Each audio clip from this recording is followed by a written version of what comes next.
I'm waiting for everyone I'm to. waiting for everyone. Waiting for everyone. Waiting for everyone. Waiting for everyone.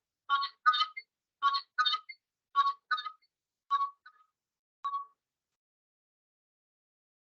everyone. I'm waiting for everyone to join.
I'm just going to check whether other people are there or not. Just give me a minute.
So, hello everyone.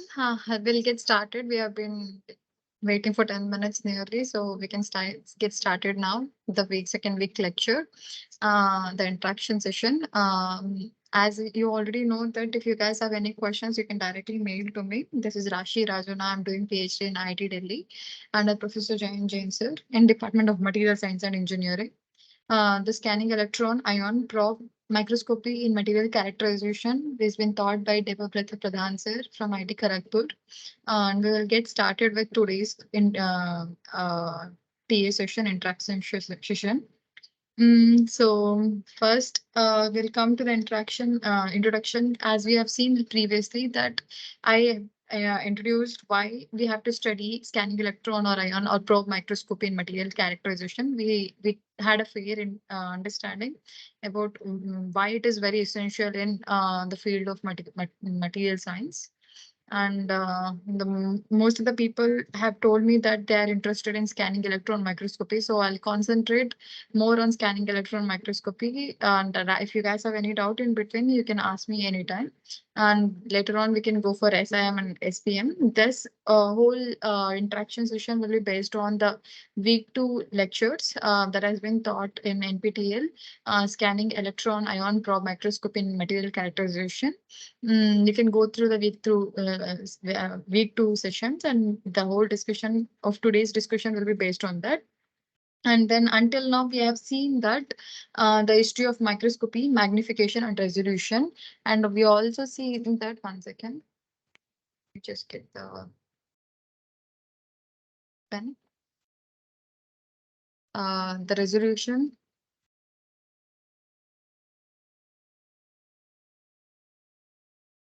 is directly proportional to wavelength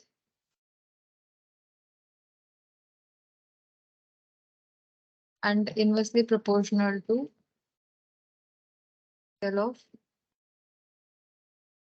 aperture.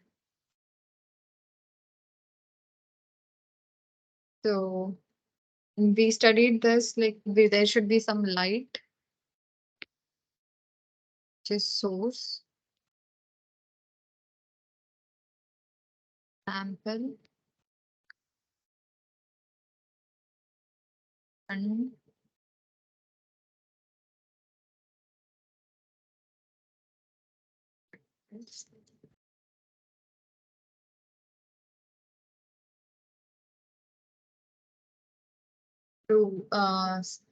to see and to analyze the sample.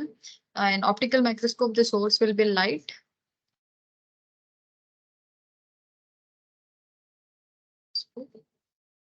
In scanning electron microscope, source will be electron. Detector will be eye.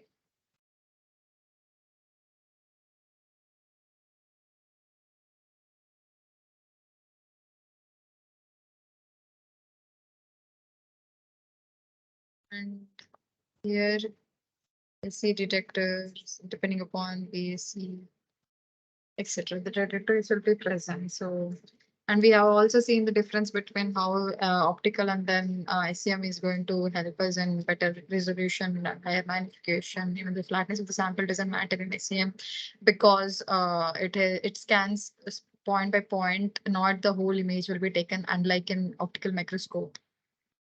And we also saw the resolution, how the resolution is dependent on numerical aperture and the numerical aperture and the wavelength. The minimum possible T minimum, sorry. T minimum, the difference between minimum to will be given by like formula lambda by NA. This NA is numerical aperture, which is mu sin alpha. Which is mu is reflective index and alpha is the angle of aperture. So we have also studied that. Once again.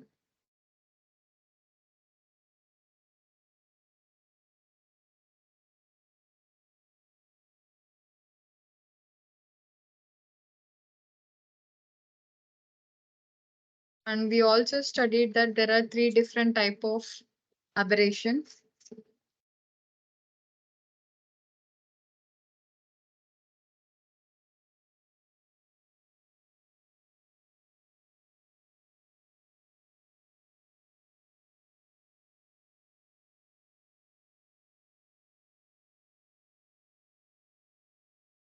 one was spherical,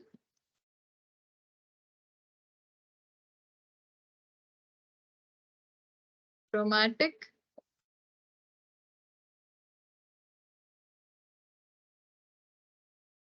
third one diffraction.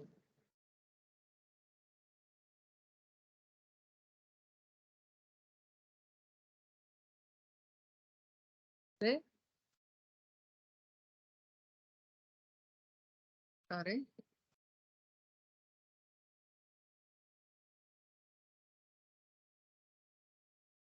The chromatic aberration was given as ds. It is equal to 2.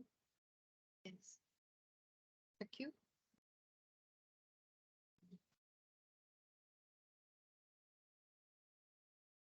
Chromatic aberration was given as dc. That is equal to cc. Delta E alpha. And then diffraction aberration was given as dd. 1.22 lambda by all. If increasing the aperture, the aberration was increasing in these two conditions, except in diffraction aberration. With increasing the aperture, angle of aperture, the diffraction aberration was reducing. So depend, like we have to see, like we have to we have to keep an angle of aperture in such a way that the total aberration is less. We have read about astigmatism, distortion, and then how the what is the difference between light and electron microscopy, like, and then what are the different types of, or how, what are the parameters that is going to affect the electron microscopy parameters to see the microstructure. And then what are we have seen what are the type of electrons in will be emitted when what are the type of secondary electrons are getting emitted when electrons interact with the sample, and how it is going to how we are going to how different electrons different we will be getting different microstructure.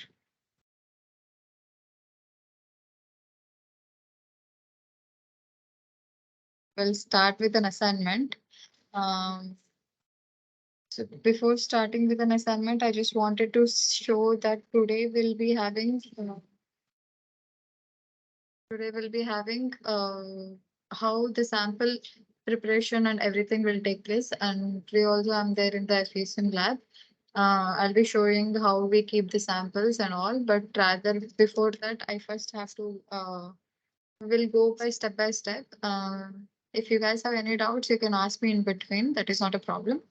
Right now, we will start with step by step. Like I will show you how the detectors are present, as I and in which position all the detectors are present. The EBSD sample is already running here in FESM, so will show you how the EBSD data you will get, and then later on we will see the different type of detectors that are present. Okay. So first that before that we will solve some questions, one or two questions. I'm waiting for others to join. They usually join later, so that's why I first will complete the assignment and then we can go to the detector part. The probe current of an electron beam in ACM depends upon dash. So we have seen till now. Like I will give you 1 minute. Like if anyone can answer the question, like.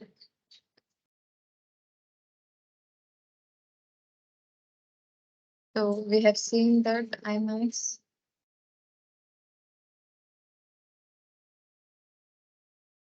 See, sorry.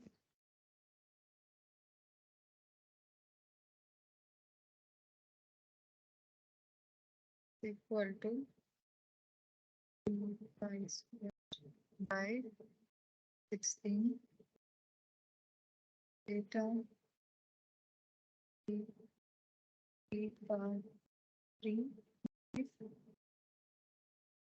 Yes.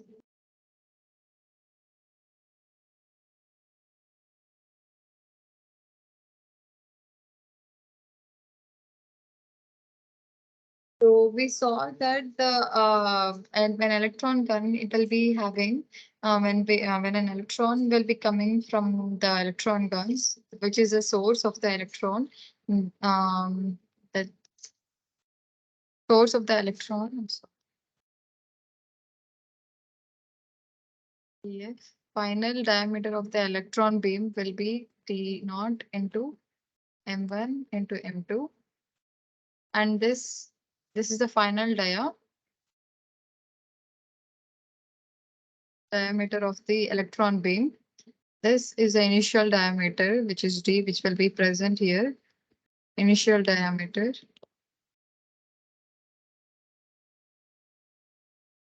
Yeah. This too is a magnification of the condenser lens. I'm sorry, of the condenser lens as well as the objective lens. So the final dia will depend upon this. Um, depend upon the what type of condenser lens and then objective lens and how powerful and then how many times is it going to magnify this magnetic usually we have read about this condenser lens and then objective lens in the previous how the magnetic lenses are going to increase the magnification. So that depends upon the final dia depends upon D1, the final diameter of the beam depends upon the initial diameter, how much is coming, and then how much it is multiplied by condenser as well as the objective lens.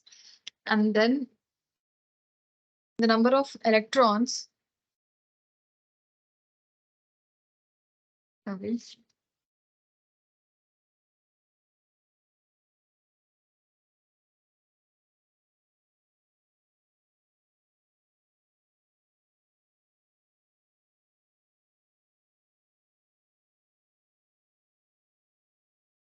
Number of electrons emitted, uh, number of electrons incident on the sample depends upon current and divided by LE.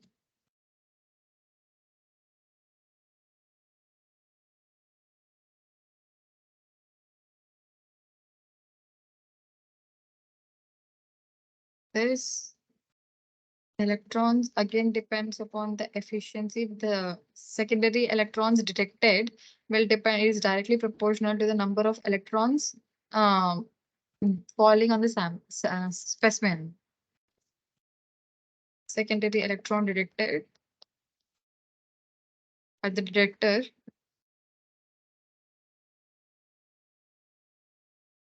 is directly proportional to the how many number of electrons are uh, falling on the sample.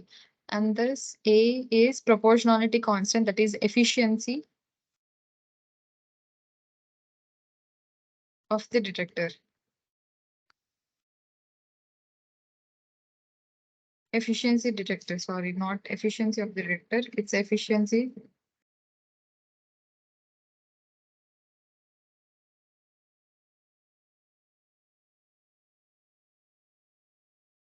Efficiency detector, like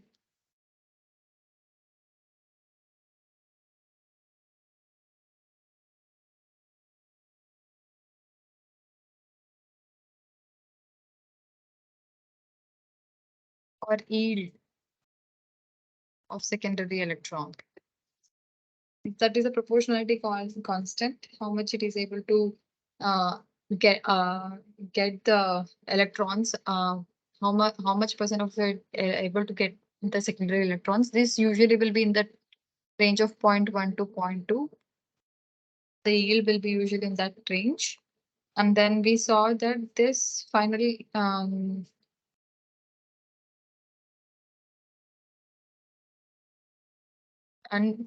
the relation between the main probe size and the maximum current also will be varying this.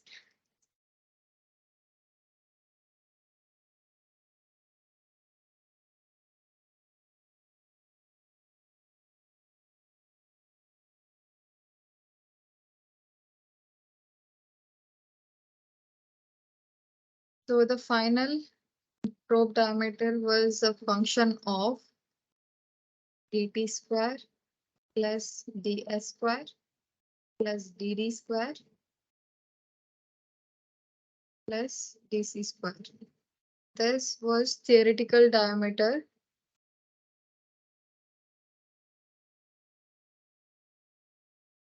Diameter, and this was the spherical aberration that was formed, which I've written that before. This was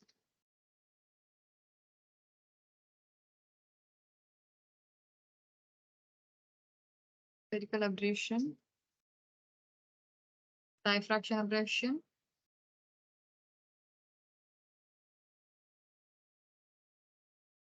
This was chromatic.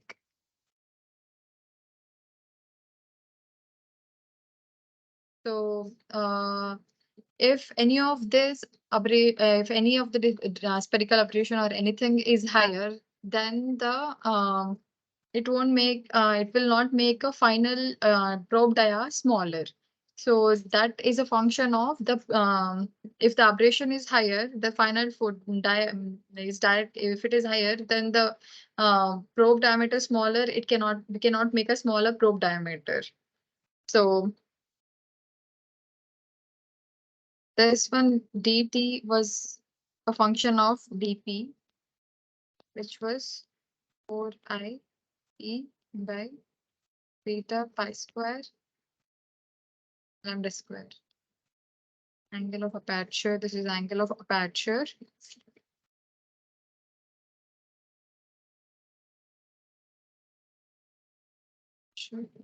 Brightness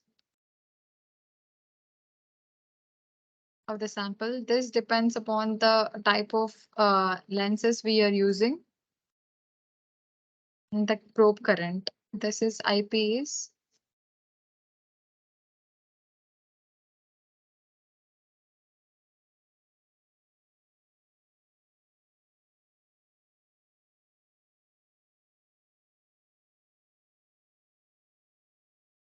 Is a probe current.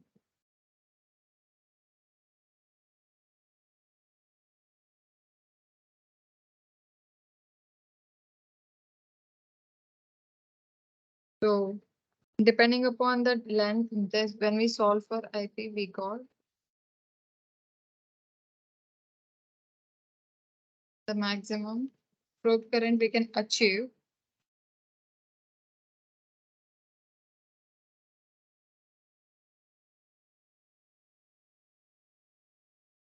Maximum probe current will achieve was a function of all the parameters, the aberration that is possible, and then the brightness.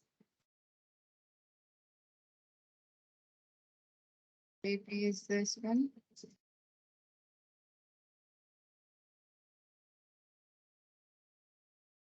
Three. Yes. 3. Probe diameter. How much is a probe diameter that is possible? That also depends upon the spherical and all the diffraction and then chromatic aberration. And then CS depends upon is a condenser, whichever the condensers, or what are the type of condensers we are using, and the brightness.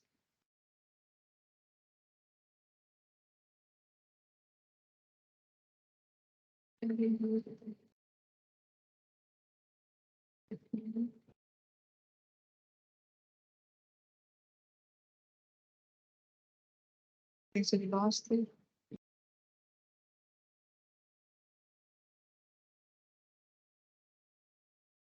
condenser lens.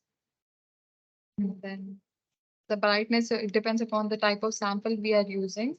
And then, so the maximum, we can make the CAs better by increasing the alpha less and by can and also depends upon the working distance.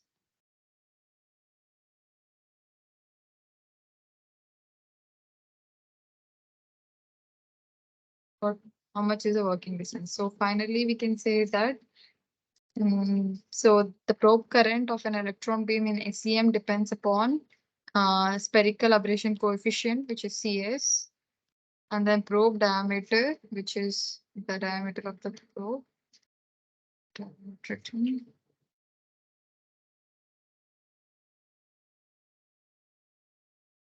Probe diameter, and then the beta, the brightness of brightness, that we can vary by varying the type of lenses that we're using. So all these things is right. So the answer will be all of the above. So when an electron beam hits the sample, the formed interaction volume increases with dash beam energy and dash atomic number. So we have seen that previously that with increasing the beam energy,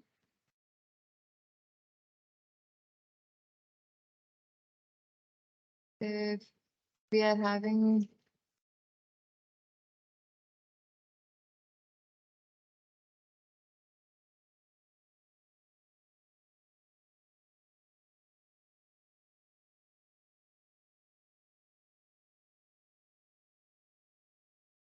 if this is a sample and the electron is in primary electrons are the sample, and then consider we are having 10 kV, 20 kV, and 50 kV. So with 10 kV, the sample is same.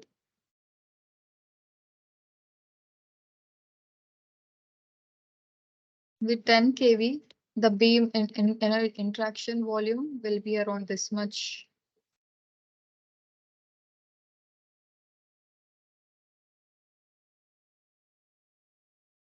With 20 kV,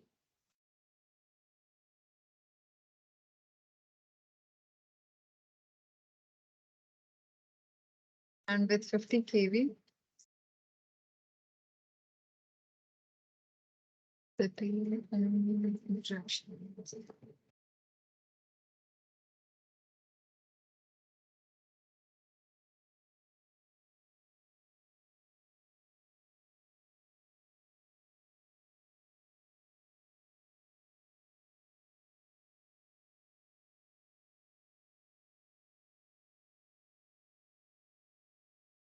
So with increasing the with this form that interaction volume increases with interaction volume. This is the interaction volume IV.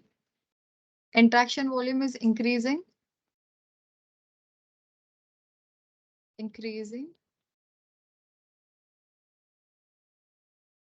in beam energy. And then if we take the different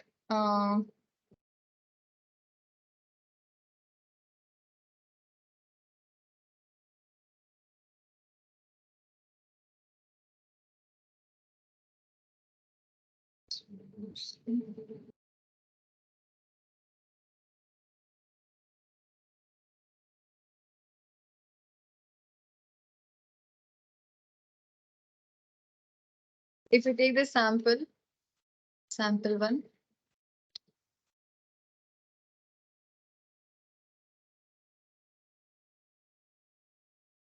2, and 3, and we are using, consider this around 20 kV incidentally, incident in the 20 kV.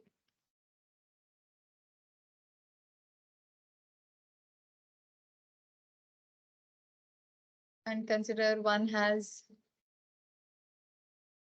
atomic number lower.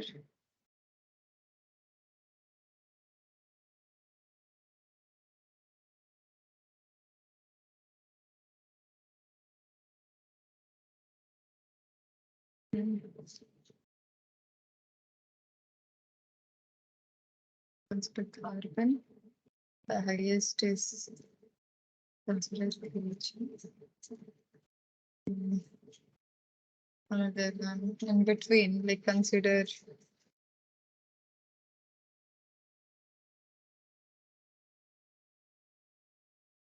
then the interaction volume B by air be in between this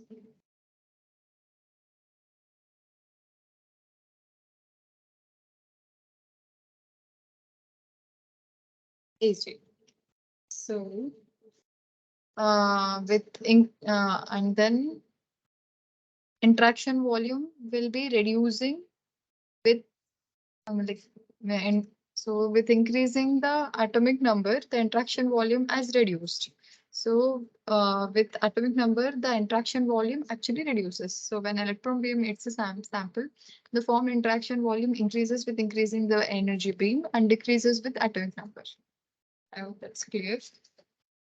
Mm, we will now see. I'll just see if there's anyone else.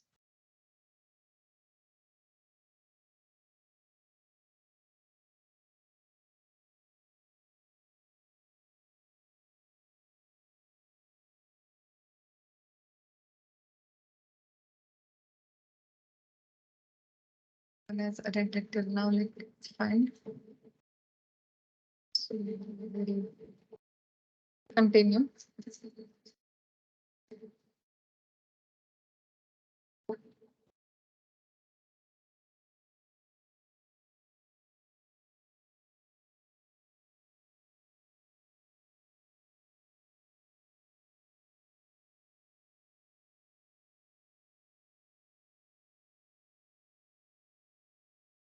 And as we know that when the S3 signal in SEM analysis is generated from how the S3 signals are generated first. We will see how S1 are generated when when any angle when a beam is incident, an incident beam on the sample.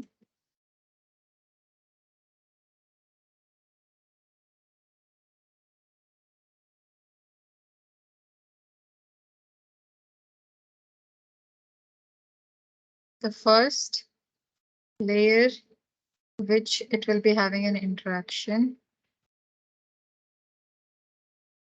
is 1 nanometer approximately will be Agur electrons, and later on we'll use some different.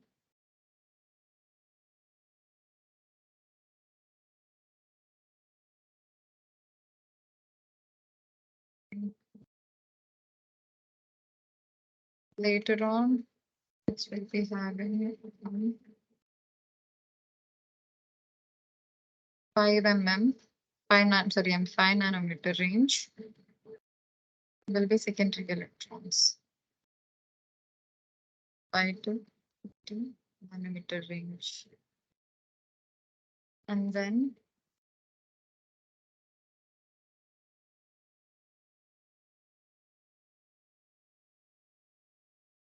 from here about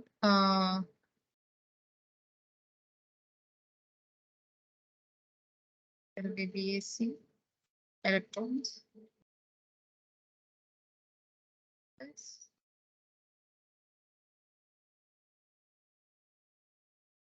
Here from this we will be having X-rays. So if depending upon the sample, which sample it is, the length varies from 1 to 5 micrometer. And then the overall interaction will be depending upon how much, what are the, depending upon the sample, the volume of interaction will vary from 2 to 5 micrometer cube. So this is how the interaction will vary. So now we will see how SE1, SE2, SE3 are coming from. So when as soon as we will not concentrate only on secondary electrons. As soon as the sample electron incident beam electron falls on the sample, the secondary electrons will come from majorly from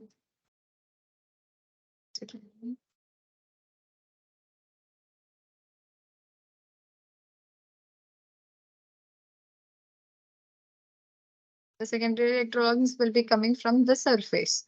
This the lambda, which is the main free path, which will approximately be around 5 lambda, which will be around 5 to 15 nanometer, as I've told you, informed you before.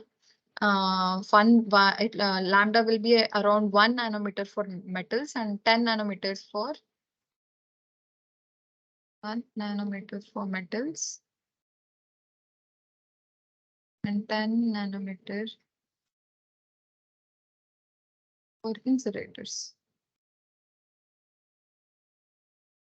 This the and it also depends upon the secondary electrons at which it is coming will also depend upon the atomic number of the sample. What is the atomic number of the sample? And now we will see, we'll see for one sample, one particular sample, how the secondary electrons will be varying. Many electrons in this region coming will be SE1. So SE1 are the electrons which will come directly from the sample, which is like beam will interact with the specimen, and then secondary electrons will be emitted through this from the surface.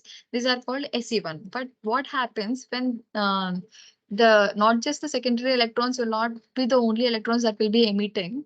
The sample also will go lower inside, which is around 1 to 5 micrometer, and then many interaction will be happening.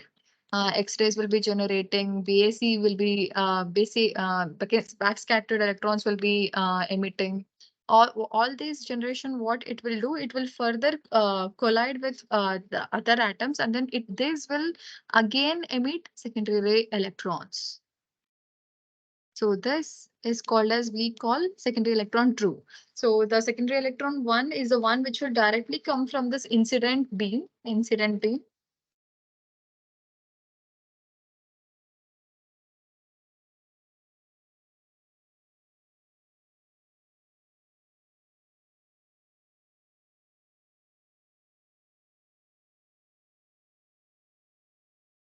will be directly coming from the incident beam, that incident electrons, and then which are primary electrons, and then by interacting with the sample, secondary electrons will be further emitted. But secondary electron 2 will be emitted once when there is some interaction going on, that internal interaction, emission of the BAC electrons. These will further emit secondary electrons.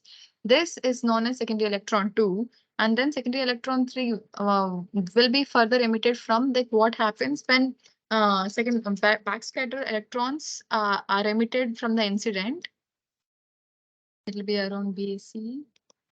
This will again collide with strike the objective lens,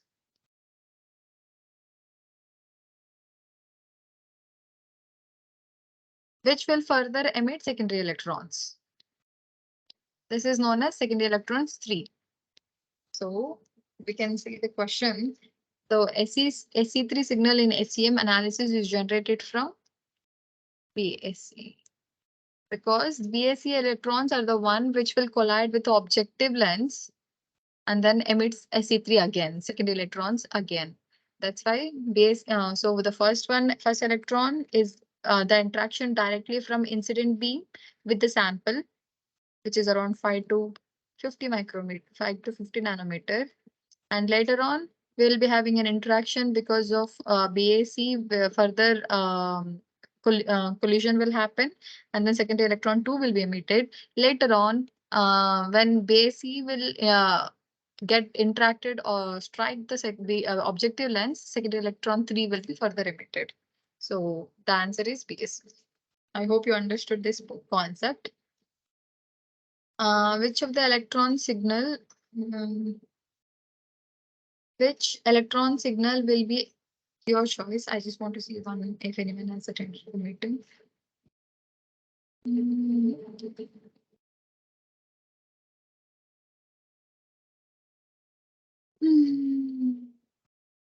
Okay. So we will continue. Which electron signal will be your choice if you want to generate an atomic number contrast in your SEM? As we already know that if you want to see the difference in if we have any two alloy, which will be, for instance, we will consider uh, yeah, favorite element.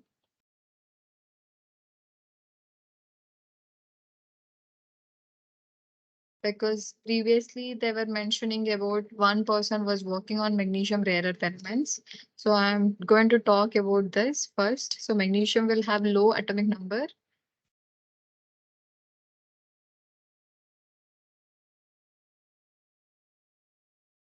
And rare earth will have a high atomic number.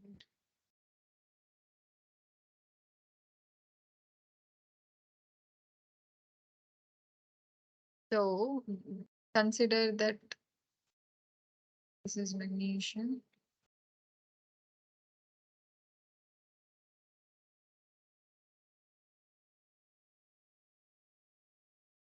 And then there's some amount of rare earth particles.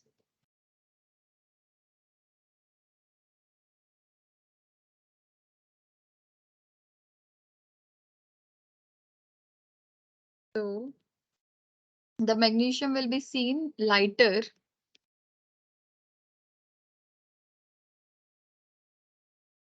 and then this will be bright.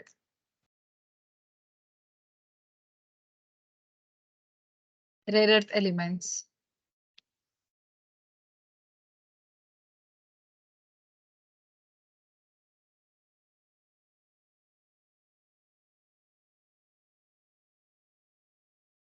Geometrics.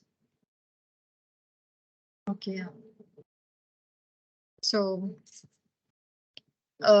this is mainly because we have seen that how the base electrons are emitted.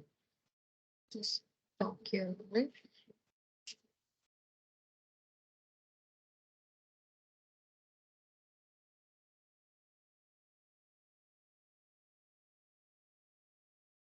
Falls on the sample.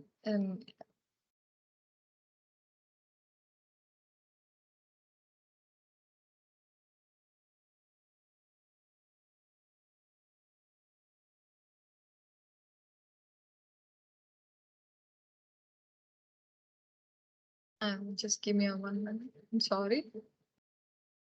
Yes, I was not able to write that time. So we know the efficiency how atomic number.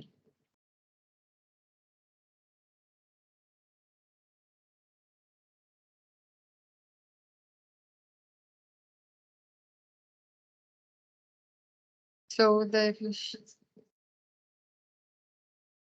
efficiency will vary with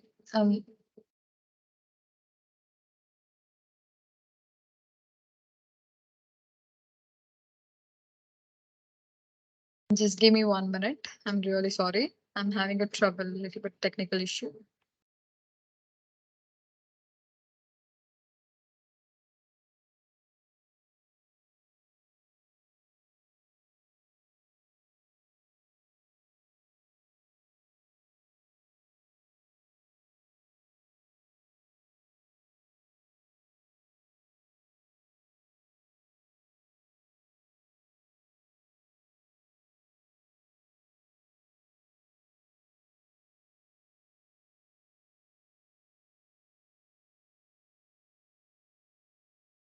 Okay, I'm sorry.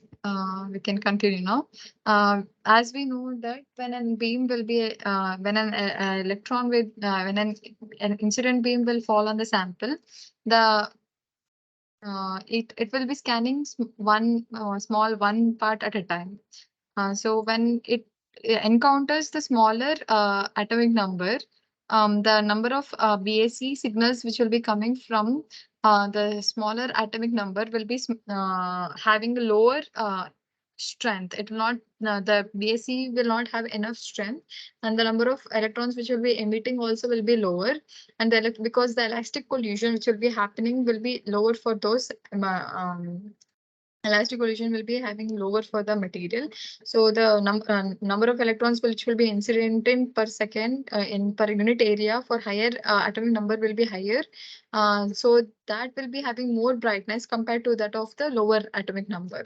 So we will be seeing, so the efficiency eta will be very increasing with increasing the atomic number in BSE mode. And we can see that if we have two different atomic number, then we will be having higher eta for a higher atomic number. Then it means that it will look brighter when atomic number of the material is higher in SEM image compared to that of small atomic number. So after 50 atomic number, the difference change in variation in brightness will not be much higher compared to because the slope becomes almost constant with increasing very high atomic number also. So you can see the difference very high at a lower atomic number rather than at higher atomic number. And this doesn't vary with increasing voltage. With increasing the voltage, how much ever you want, you can increase, but then the interaction volume might increase with increasing the voltage, but the number of electrons which will be emitting will not vary. So the BAC image will be almost similar with even with increasing the voltage. So that is voltage, it will not vary much, unlike in secondary electrons. So we won't use SE1 for various atomic number will not play very important role in SE1, as only the surface of the material matters for SE1. And in case of SE2, the BAC image, of course, SE2 will be higher if the BAC will be higher, but then in general, like not much distinguishing will be seen as compared to BAC mode. So if you have to see the atomic contrast, atomic number contrast in a sample, then you have to go for BAC mode. Okay. Properly. The monotonic increase in BAC coefficient provide atomic number Z contrast, atomic number contrast or Z contrast in an image, obviously. So this is the example where you can see that this will be having a brighter, and then here it is darker because of the contrast in the atomic number. When you see the same image in scanning electron, secondary electron mode, this look it is seen as a little bit deeper, probably because it has been eroded or something. The variation in the depth, that's why it looks a little bit deeper, kind of 3D image. Thus others will look a little bit brighter. So coming this. Difference in contrast is also because of secondary SE2 will be varying with varying two different materials, different atomic number. And the bias voltage applied in ET detector in SEM is the bias voltage is the one which will be there at this. And we all know that in secondary electrons, what happens, the strength of the electron is less than 50 kV.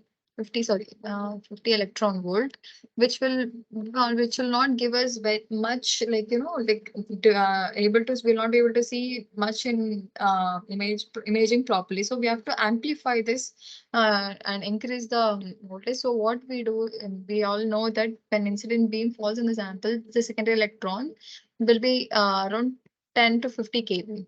So to increase this, we have put a ET detector. That ET detector, what it does, the Faraday, it will only take the secondary electrons and then it amplifies by putting we'll be having a aluminum film coated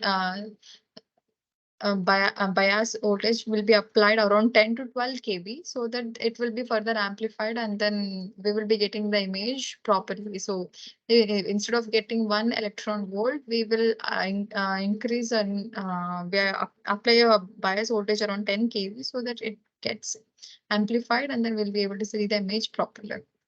So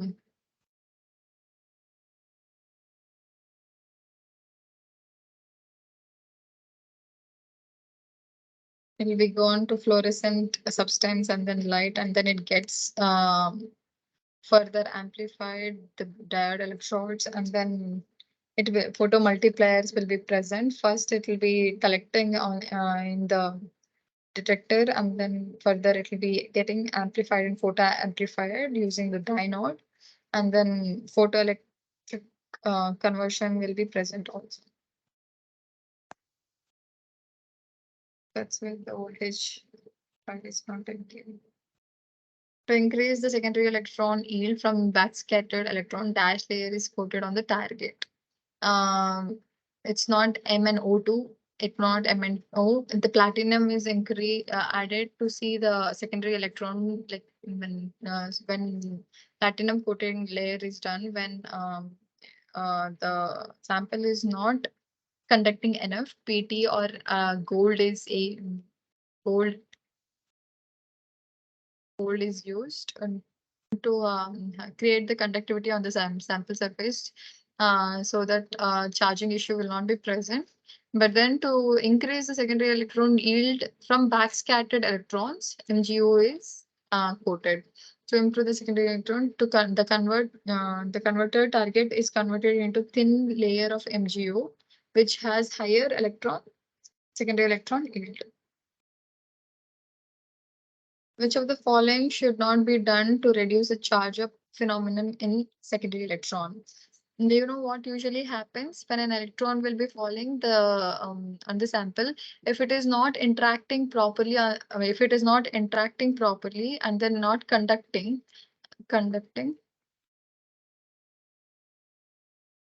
properly, then what it gets, the electron will get built up on the sample. Electron built up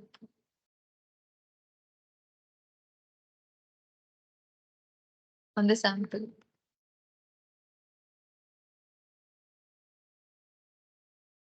So this will not we will be seeing the sample there, only the electrons, and then this will create a electron charge, more negative potential on the sample, more negative on the sample because of high electrons present. This is usually charge up will cause. So in order to reduce this, what we will do, the electron should be able to pass properly, so the conductivity of the sample should be better. So we keep it the tape in that. So to complete the circuit, either it can be carbon tape or copper tape, which is, or any other tapes which is good in conductivity, and good in conductivity.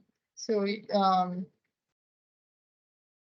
the in order to reduce this, what we can do, like we can avoid how many number of electrons falling on the sample, or we can avoid this instead of scan speed happening very slow, like this for scanning this much area, instead of taking in 3 seconds, we can reduce it to 1 second.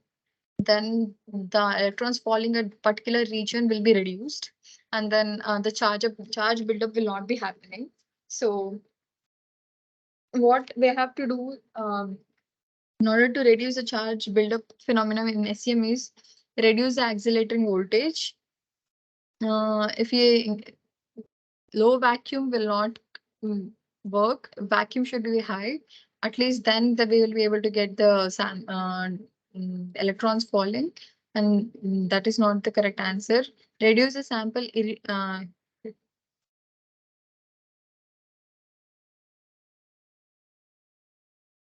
Which of the following should not be done to reduce the charge up phenomena in SEM? This should not be done.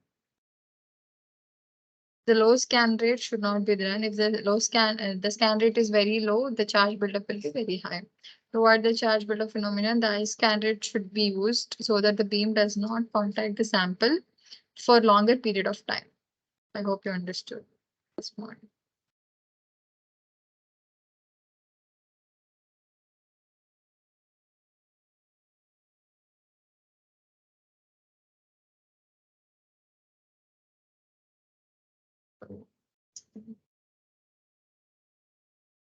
So for high resolution surface image of your sample, what will be your choice of accelerating voltage for the following? So if you have to have the high resolution, surface image, then it means that we just need the surface image, and then we don't need the higher interaction volume. If higher than like greater the voltage it will be, like the depth of penetration will be very high, as we have seen previously. And then the electrons will be coming from deeper area, and then the resolution of the material sample will be reduced. So in KV image, what will have to do, the surface information apart from secondary electrons, many other electrons, backscatter, and X-ray, etc., will be emitting. So the surface and features will be reduced. So in order to avoid the other electrons emitting from the sample, we use only the surface. We have to use low kV so that only the surface information we will be able to get properly. Which type of sample cannot be directly examined in SEM? We can examine powder samples.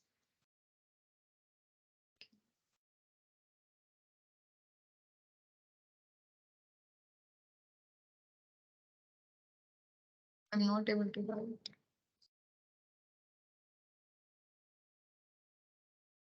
Which out of the type of the sample cannot be directly examined in SEM? The powder samples can be examined directly in the SEM. Powder samples. We can examine the powder samples directly. And then the insulating samples is we cannot insulate we cannot see the insulating samples directly. We have to do like some coating, or we have to some like for instance for even for the biological application, biological samples, will be coating it with platinum or gold, so that the conductivity of the material will be high. And then for further, we will be able to see what exactly like the charge of tissue and all will not be present. If it is insulating, the charge of tissue will be present on the sample and will not be able to see the images properly. The wet samples also cannot be done directly in the ACM, because to create the vacuum, it will take so much time. And then you cannot put this electrons on wet samples and then image. Thin films can be done where whatever the size of the sample, the film can be done. Insulating sample cannot be directly, because the surface charge of, as I mentioned, will be having a problem, and this cannot be. They must be coated with metal.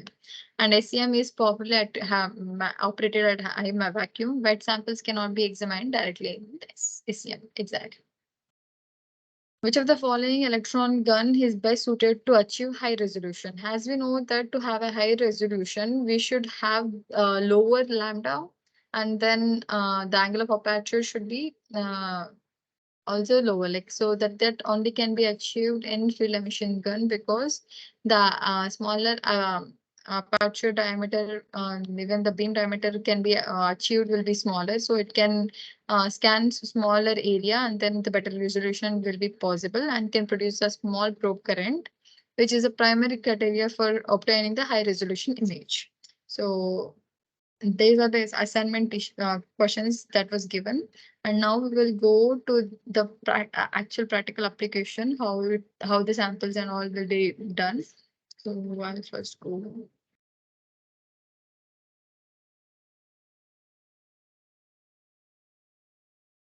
Mm, okay. So right now, as you guys know that I told you in previous class that I'll be in FESM lab today, and I'll be showing how the operation of like how the sample is chamber is opened and how we keep it and how what are the precautions we have to take. Just give me a minute.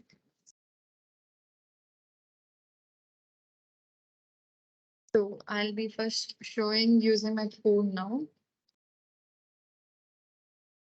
Um, I'll avoid this for now.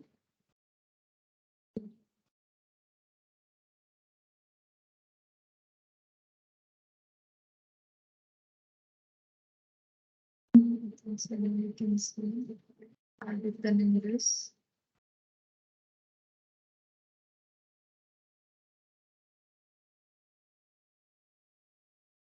Yes. I hope you can see it properly.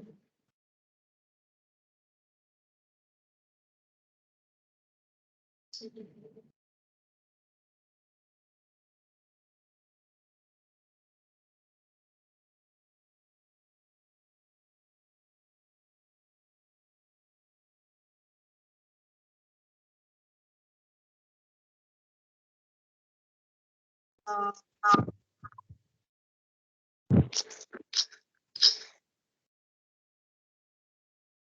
I hope you can hear me properly now. Just is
One minute. Uh, I'm just trying to show the video properly so that I can record the detectors present and all. So I hope you are able to see properly this one, and the recording also is done properly. I'll try my best to show the detectors present on how the sample preparation is done, and we will see whether it is working or not. Else from next time onwards, I'll not try to do the recording here. I will just show you the videos. I'll try to make a videos before ahead, and then I'll just show you the guys the videos. That's all. Okay, so we will start with the recording is continuing once again. Okay, yes. So we will start with this.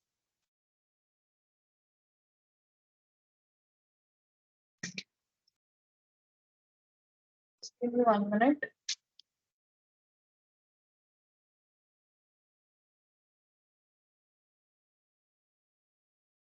Uh,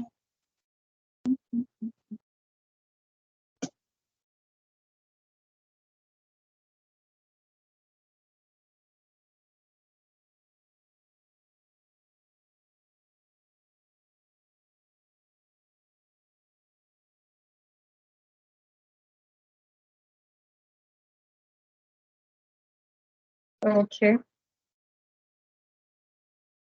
This is the electron gun, field emission scanning electron microscopy.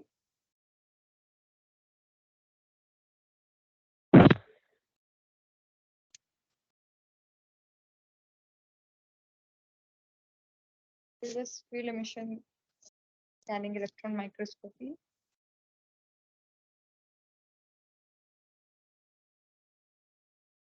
This is where like SEM usually happens, like, and I'll be showing exactly how. This is where the source is kept, and these are the condenser lens, and then here where will be the objective lens. Here where you can change the aperture.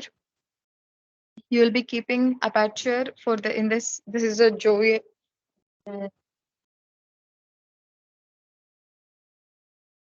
JSM 700F prime field emission scanning electron microscopy. This is by Joel. So for in Joel, what will happen? We have to keep the aperture. We have to change the aperture depending upon what we are doing. For doing a scan SEM mode on B or BSc mode or any other mode, we have to use the aperture 4. For EBSD mode, we will be using the aperture 2. So this is how we keep the sample from using this, and then I'll be showing how the sample and all is kept. In previous lab, I told you that the temperature here shouldn't be more than 20 degrees Celsius. So we have to maintain the temperature below 20 only for functioning properly. Even the chillers will be present there in the gun, but then the outer temperature of the sample and the cleanliness of the room where cesium will be kept is very important. So we always wear the gloves, and in case, and then it's also advised to wear coat also, and then we have to leave our slippers outside, and so that the no dust will be coming inside. And ACs too, working ACs will be present so that the temperature will not go more than 20 degrees. The temperature control will be present. It should be less than 20 degrees required, and the temperature is present right now is also 20 degrees. So this is a good sign that temperature is monitored properly. So coming back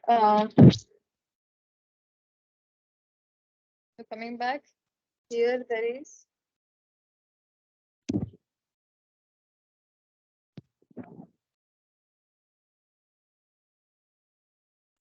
EBSD detector. This is the EBSD detector present. Until now, the EBSD analysis was going on. This is the sample. This is the EBSD detector, and this is where the gun, final from the objective lens, the electrons will be coming. Now the gun is off. That's why we can switch on the camera. This is a camera. We can switch on the camera here because the gun so we can switch on the gun in some time, but then yeah, we can switch on and try to do one EBSD, and then we will directly first do EBSD. I was thinking of doing first HCM, and then for powder samples, and then BSc mode, and then EBSD. But then as the sample is already present, we can do EBSD for first. So as you can see that the detector is already present here. As the For EBSD, what will happen? The detector will be around 90 degrees to the gun. This is a detector, and this is a detector, and this will be the electron gun at which it is coming the source. This is around 90 degrees. So the sample is kept in such a way that when primary electrons fall on the sample, even the EBSD electrons also should be taken Kikuchi pattern.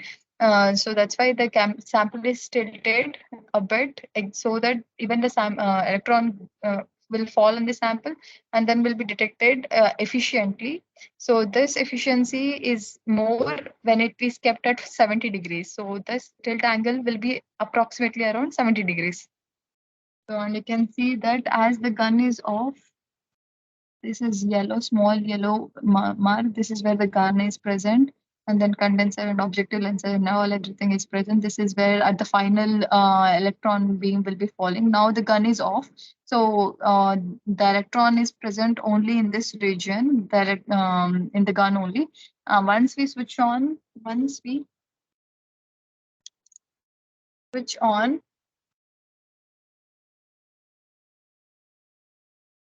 you can see the noise that is making.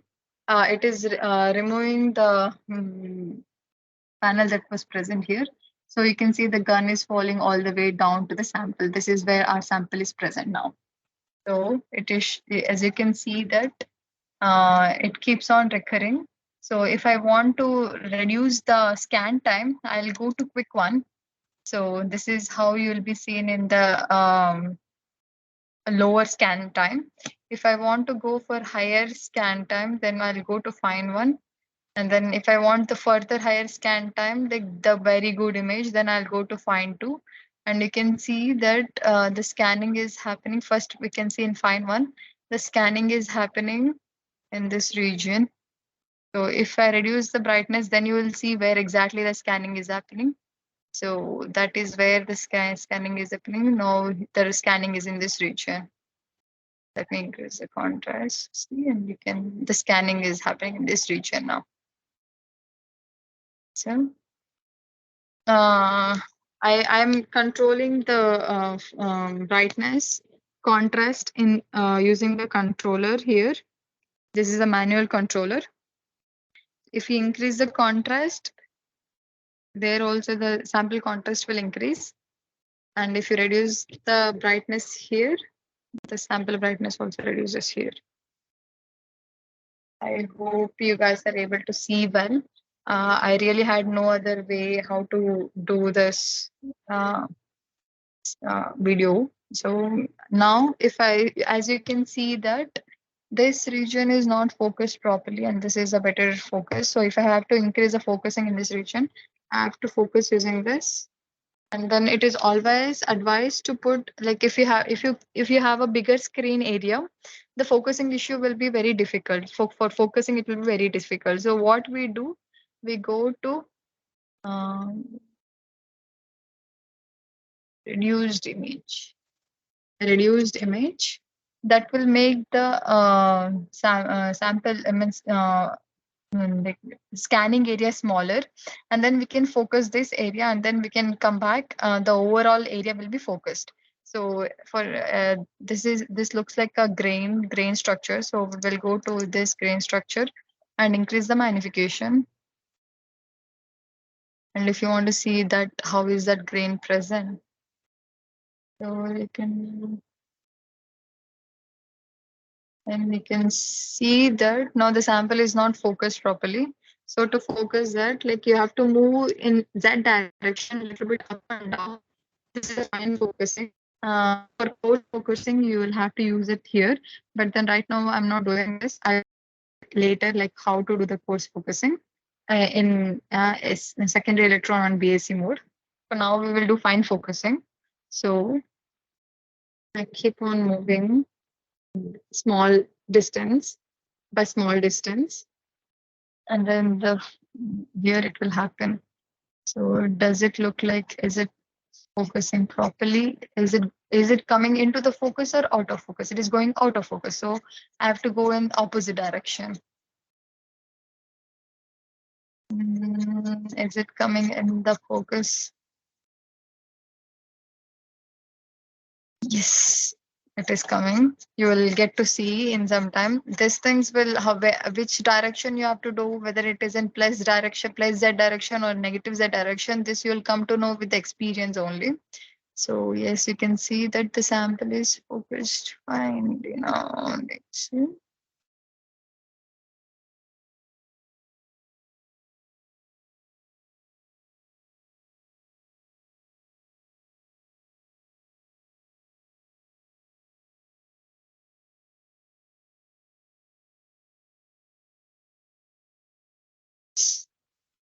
So when we go to her lower magnification, the whole sample will be focused. So this will be further we will do in SE mode. And for now, we will keep the detector back.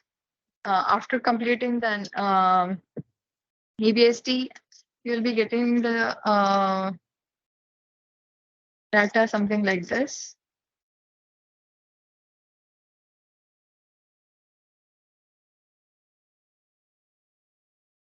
So you can see the grain in different orientation. Um, this is having around 15% unindexed sample. This is because the sample is deformed sample. So you can see the green boundary and all.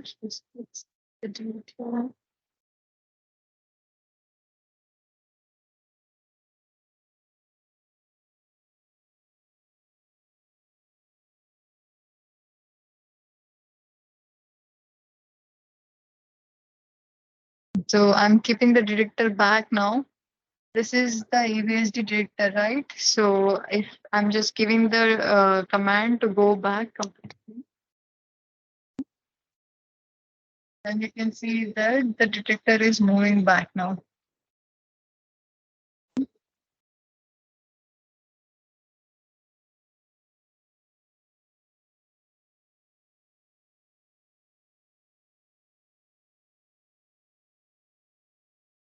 have to wait until the detector is moved back. Until then, we can do the analysis of 1EBSD. Previously, one person was asking to teach how to do the analysis and how I do the analysis of my sample. So until then, we can do one sample analysis. I'm hoping to choose a good one. I hope this is like, I don't know. I'm choosing some random samples. Okay, let's try. So we are using channel 5 for the analysis part. I hope you guys are able to see it properly.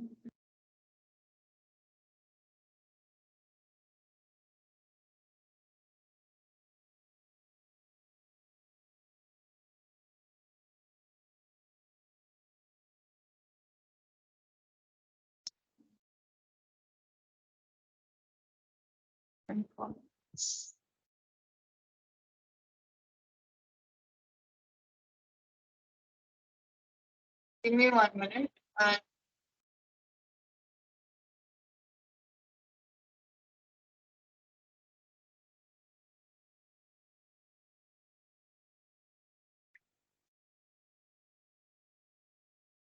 hope it's a better image. So you have to save the data the way I have shown you.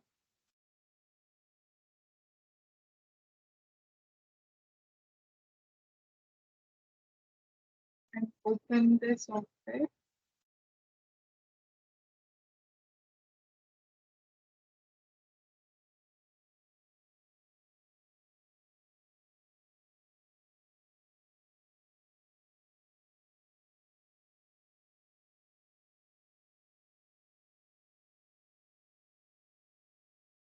Let's open. As these are rolled samples, this is a rolled sample. That's why it is having IPFZ, that is, it was configured in that direction. This is a rolling direction. All the grains are oriented in rolling direction. That's why all grains are coming in red. So red means like all the grain, like most of the grains are oriented in similar color. If there is a variation in orientation, there will be change in grain color. So as you can see, the maximum grain colors which are present is red. Let me perform a bit of extrapolation. Now, want to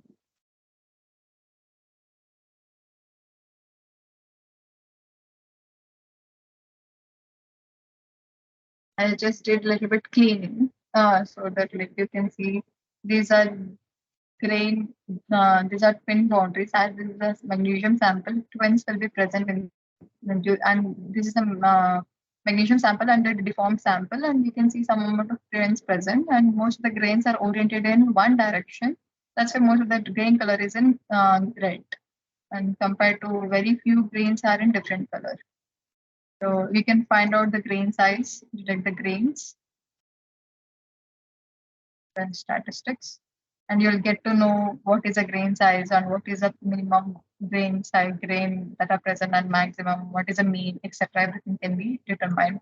And you can even add different lamb maps and what are the, like if you want to see any particular, like once again, lamb map is creating, and you can see how the grain boundaries, what are the grain boundaries that are present. These things we'll see further. So black will be grain boundaries, and then what angle, different angle twin boundaries, low angle grain boundaries, etc. All these things that can be seen, and you can create many more using once again. So this is the showing how the strain is being distributed inside the grain, and you can even create different things.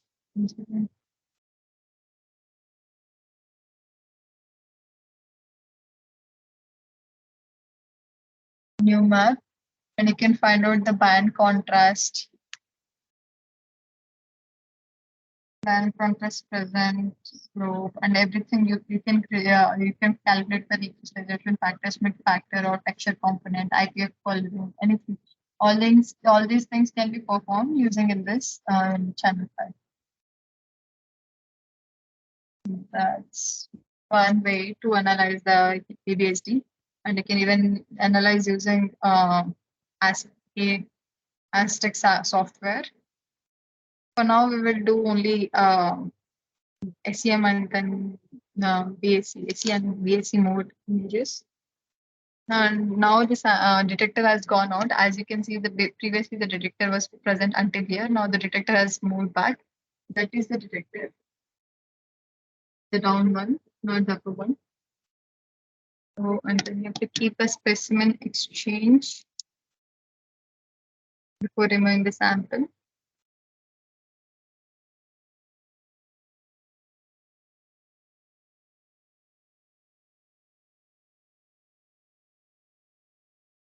Just remove the sample first. After remove the sample using this, I'll be inserting and let it click, and it will be attaching the sample by clicking, and then we'll be removing slowly. See? The sample is not there now. The sample is now in this chamber. You can see that the sample, it is showing that the sample is here. Until now, the sample was in this chamber inside the machine. Now it has come outside the machine. You have to devacuumate this chamber. So I'll be venting. And then this outside machine chamber will be devacuumated. The evacuation will happen by closing a valve here. This entire chamber should be in vacuum all the time, especially this one. It will be under around 10 per minus 5. Even though we switch off the gun, the source will always be on.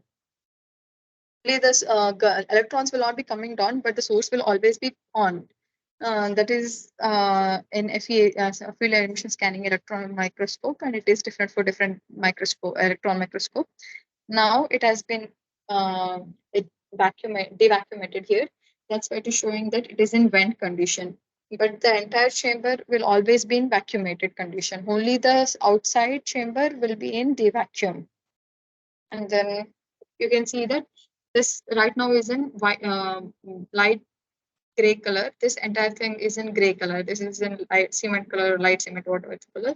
And it shows that the entire chamber that it is in vacuumated, only this chamber is not in vacuum. And when we have to keep the sample again, we have to keep it and then first vacuumate here until some amount of vacuum is created here. This valve will not be black, valve will not be open. This is how you remove the sample. This is the EVSD sample. Take it slowly because it, and then close back again because some amount of dust will always be present no matter what, how clean you keep the room, and then you keep it in vacuum. You have to close it properly and then vacuum it again.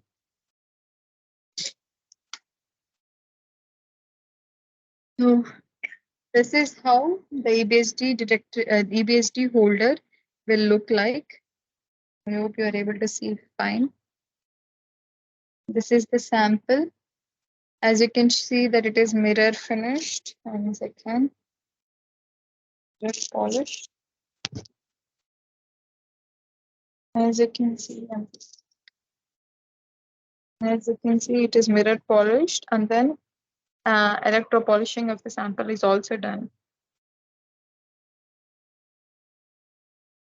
And this which is sticking is a black color one is a carbon tape. This is a holder, EBSD holder.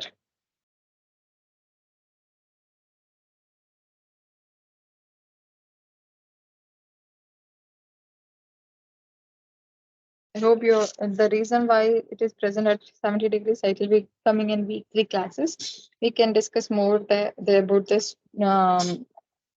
specimen position later on. Right now, we will just see how the sample preparation and everything is done. Okay. Yeah. So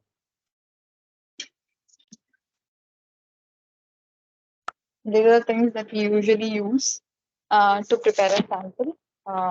Blower to blow the dust or any of the other particles present on the sample. This is a carbon tape. We stick it on the holder, sample holder, to get so that it will get stuck inside between, and then it will also create provide a conducting medium and complete the circuit. And this is to remove the tape or from the sample. Like, we can use the tape for many times because this will be pretty costly, so you can use for a couple of samples, like unless until it's torn out and loses its gum, you can keep on using the sample. This is another type of tape which I was mentioning, that carbon tape, it's copper tape, which we can use it particularly when the sample is insulating or any other thing like that. And then these are the different type of holders. This is for SCs, for doing secondary electron image, or BSc for normal flat sample. This is one of the holder, and I discussed about this holder in previous class also. Uh, if you have to do the analysis of some cracked sample, or at 90 degree you want to see the thickness of the coating or etc., you can paste the sample at 90 degrees. We are sir has discussed regarding this, how the contact angle also will vary. So in order to avoid in order to get the best image, but if we have to see at 90 degree, rather than incidenting the electrons at 90 degree, we keep the sample itself at 90 degree.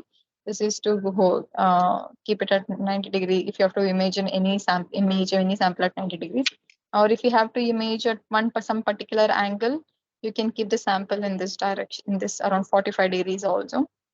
This is again for 90 degrees. So you can have different any type of sample on your wish, like the way in which angle you want to see. And you can use the different holders, whether it can be 90 or 45 or that's 0 degree. Like, when interaction volume will be happening at 0 degree only. So depending on the interest, you can use different type of holders. So I just wanted to show you the different type of sample. This is one of the sample. It's a 3D printed sample. Uh, and this is a powder sample.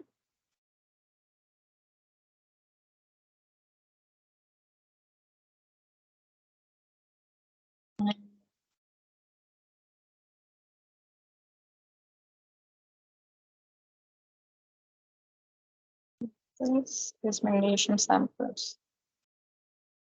So we will try to see the image for uh, steel samples,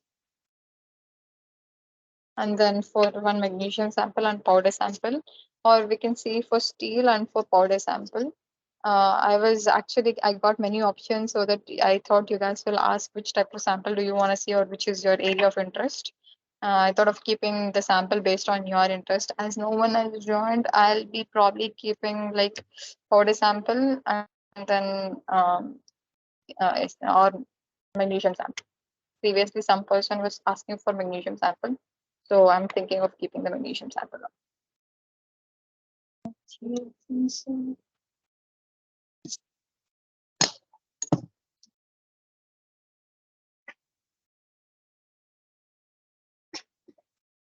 So for preparing a powder sample,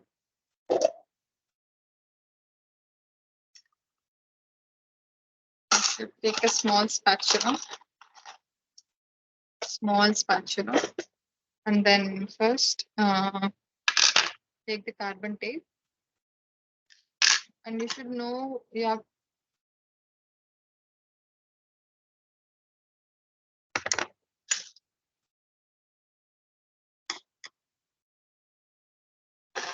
carbon tape and then put small amount of. This is a dried sample.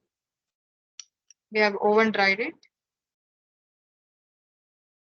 and then spread it evenly on the carbon tape.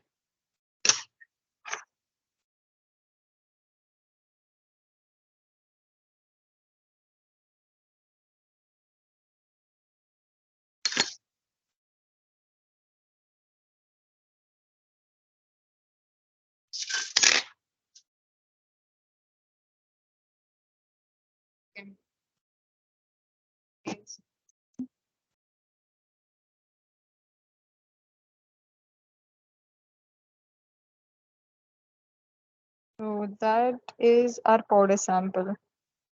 So small.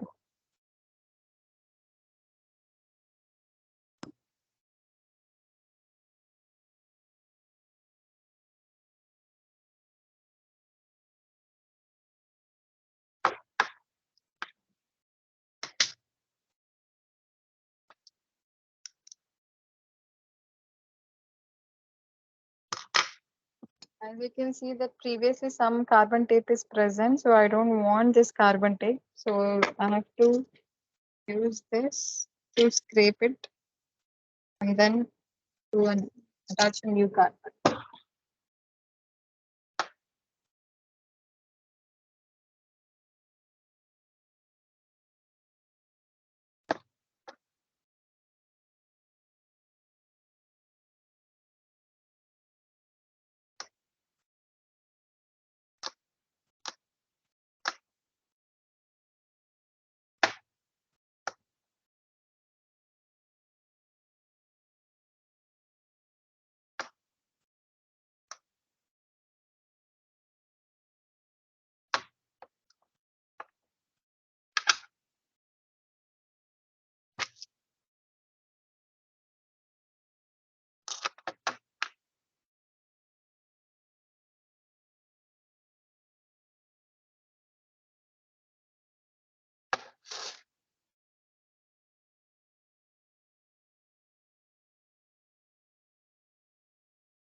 Then we'll be keeping one steel sample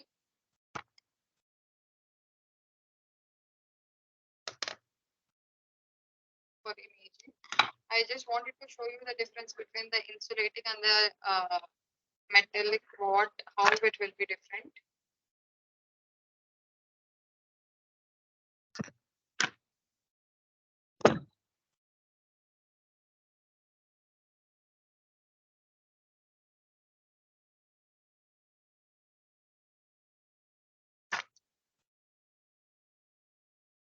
Sample was vacuum sealed before, shouldn't have any.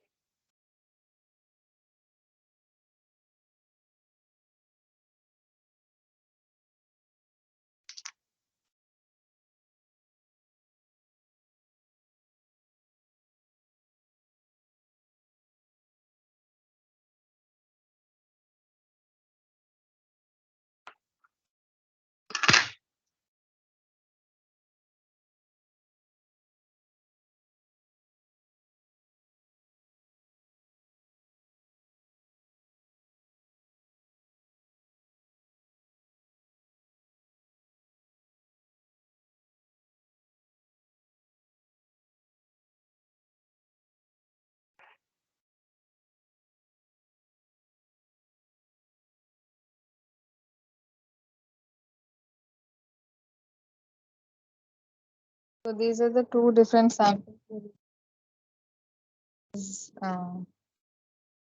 Powder sample, which is uh, insulating. I want to show you the difference between the metallic and the insulating. And then especially for the powder samples, what we usually do is that we keep the powder like this, and then we keep it in uh, coating. This coats the platinum on the sample, on the powder sample. And it will be creating a vacuum in this. And then we can have shown in this class, we can give the current and the time depending upon the sample and depending the samples will be seeing for today. So this is an evacuated now. The vacuum is present in this chamber. As you can see that complete vacuum is present. So this has to be vented first. So this chamber is first vented.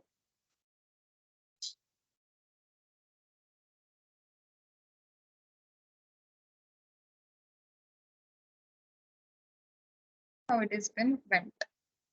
The evacuation is having.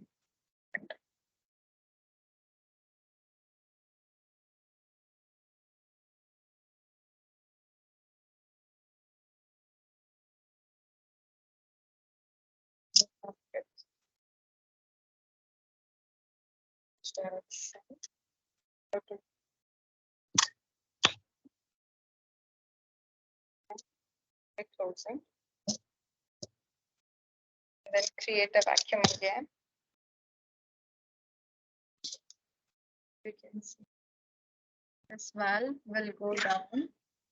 First, this will be creating a vacuum inside in this region, and then this valve will go down. So it's creating a vacuum in this region first.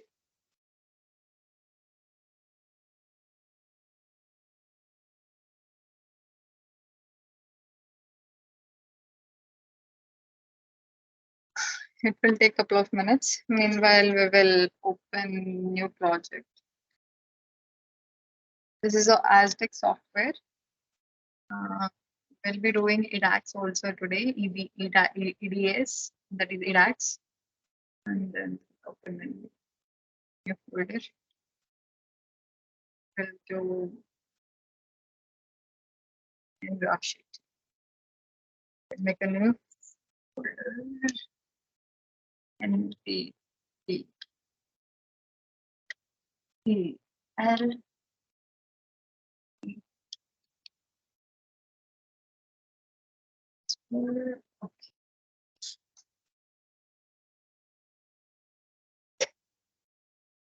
The sample right now which we have taken is not coated sample, so it will be coating is not marked.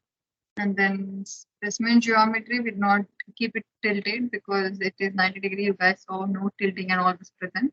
We can predefine the elements which are present, but we can even let as we are using steel, the main elements will be carbon and then iron.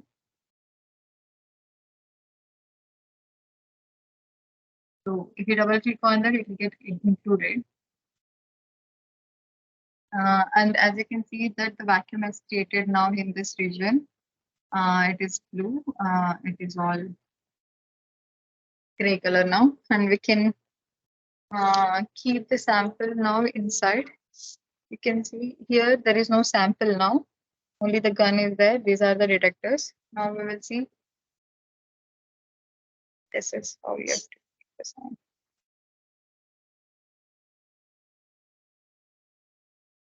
Once the sample is kept inside, you have to get it back to the same position. And then there are two different type of sample specimen chamber holders. For EBSD, this is the 12.5 mm is a specimen holder. For DSC and then SC mode, this is the sample chamber, and then specimen surface offset means what is the size of the sample above which that it is coming. What is the height of the sample?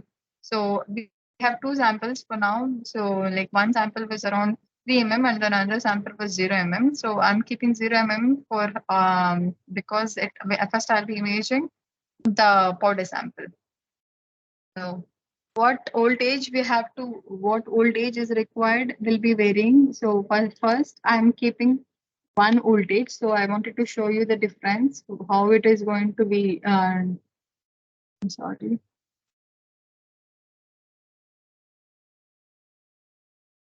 So voltage, and we'll start with one and we'll see how which one is the best voltage for us. And then current, probe current also we can vary.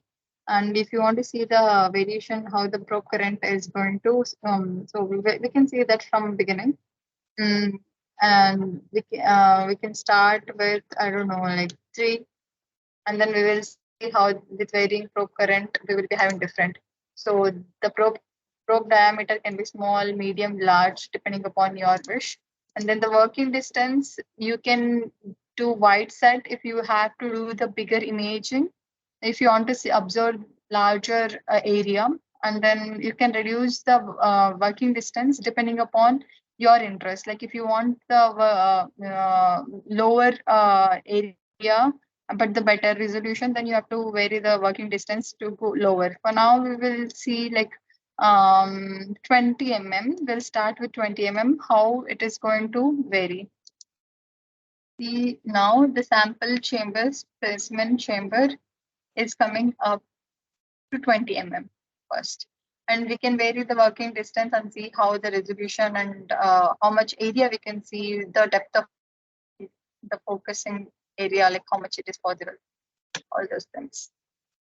So we will also see how for steel it will be better with 1 volt, or which one will be better.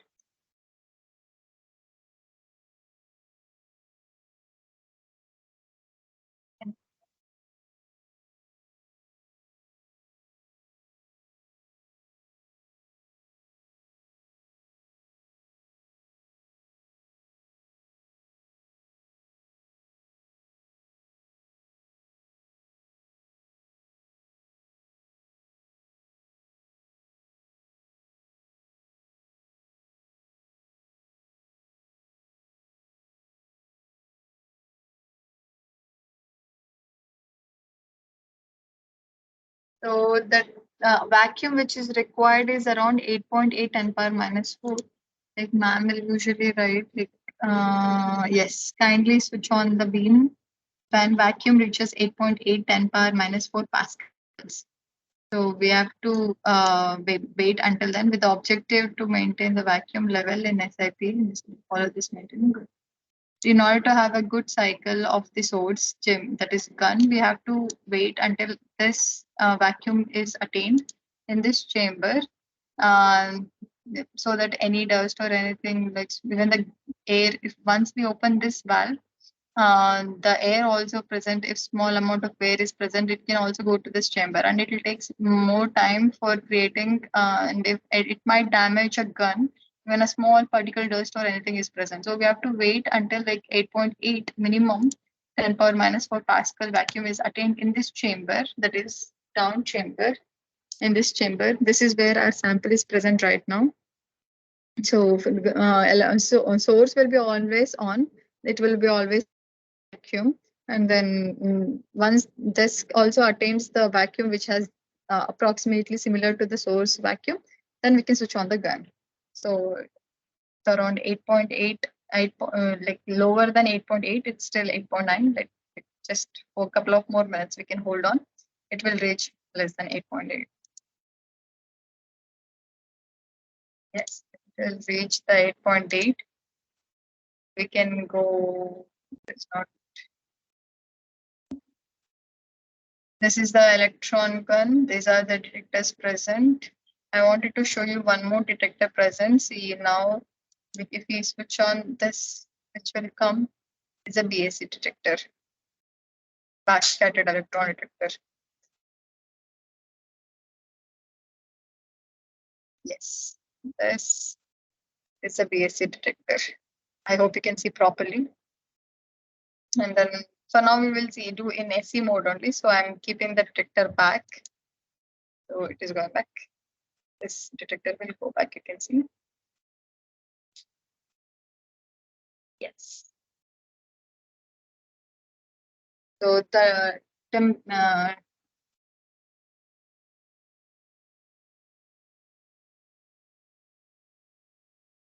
Okay, I'm just waiting for vacuum to attain and we can start. Yeah, the vacuum has attained less than 8.8 10 power minus 4 Pascal. And we can switch on the gun.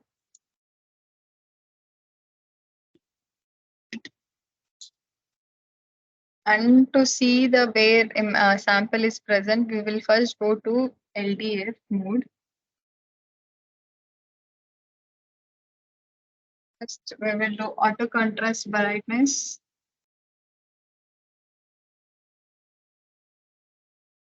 So I'm trying to find out the powder sample first. No,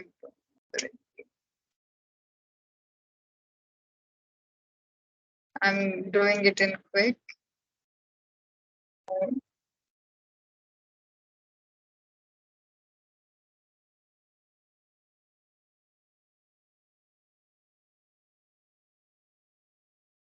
So this is a powder sample.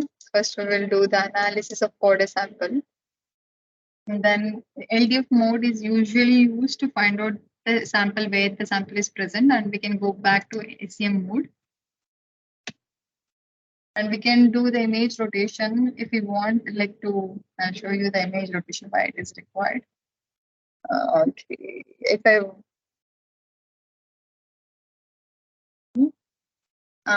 this is how we will be able to see in 1 volt, and then we can 3 volt, 3 ampere current. We will see 1 ampere current, and then see the difference now. I'm first focus it, and then we will see the difference.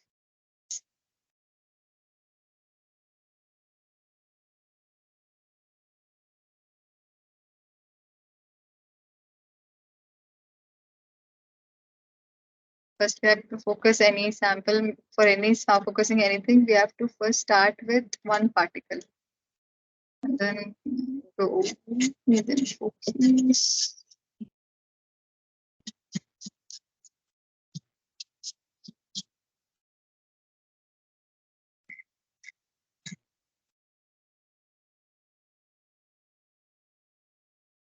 We are not able to focus properly because we are the current, and then the accelerating voltage is very small.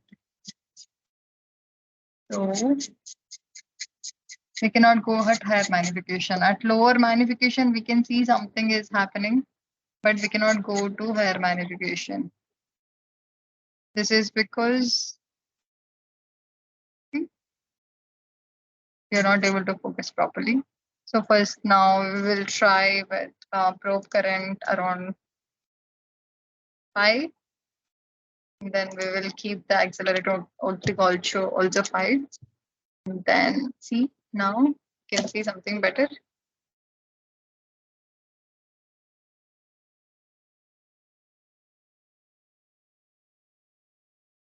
Still, it's not that better. We will see.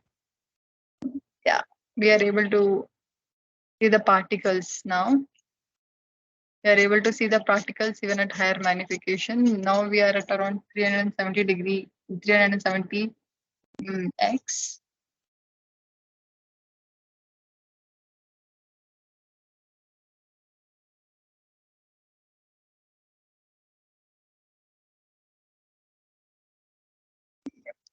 This is the particle, powder particle.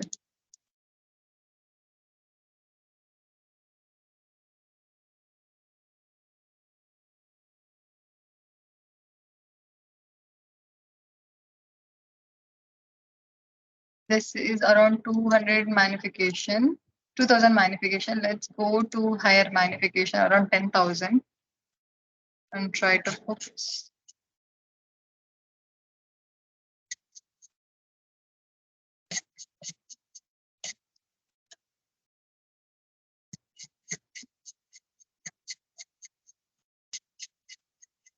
We are not able to focus that well because the working distance is very high. So we'll try to keep the working distance lower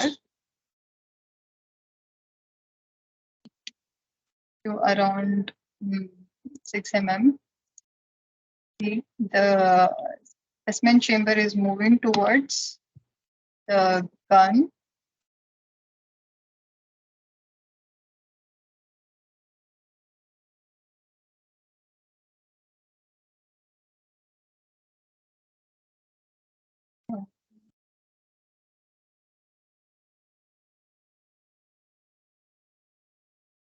I kept the working distance as 10 because the other sample also was present.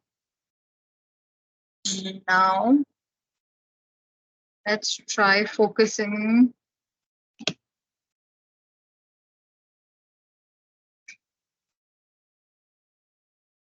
Go to higher magnification.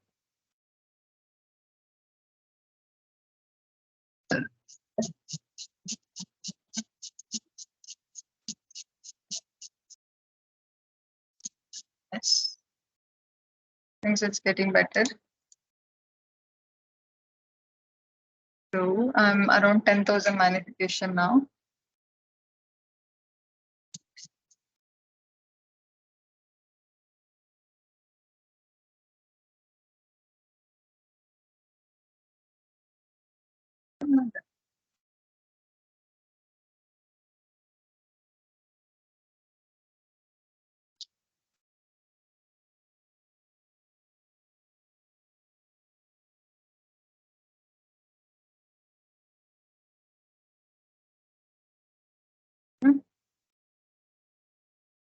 It's around 10,000 x.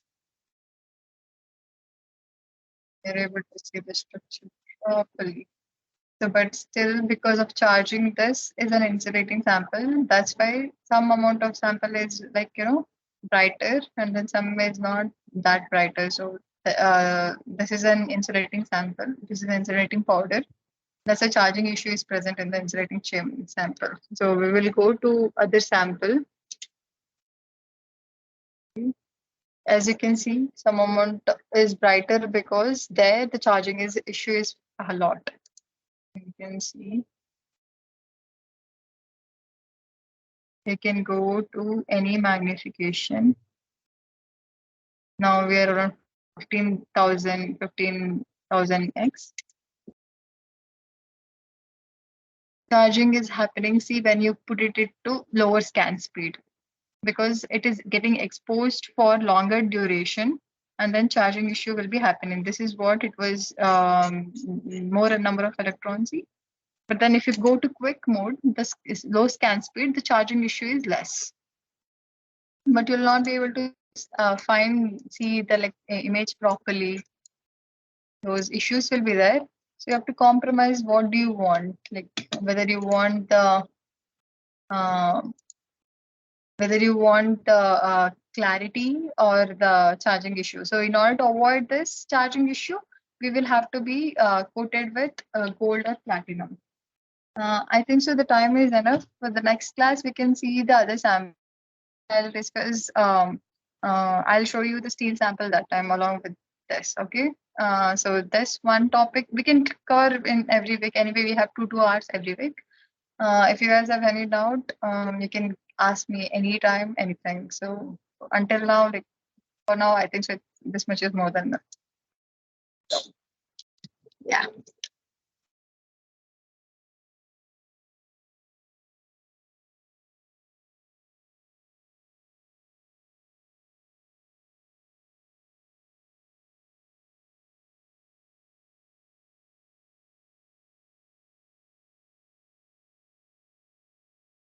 Hi. So I really hope that you enjoy this. One second.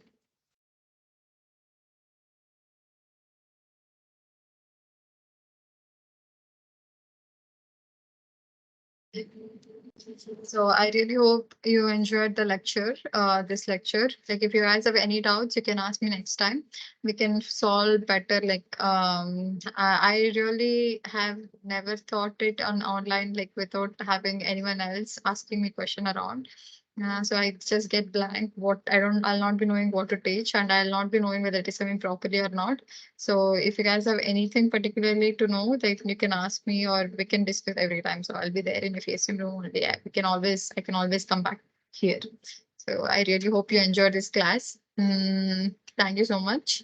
We'll meet again on Tuesday. Bye.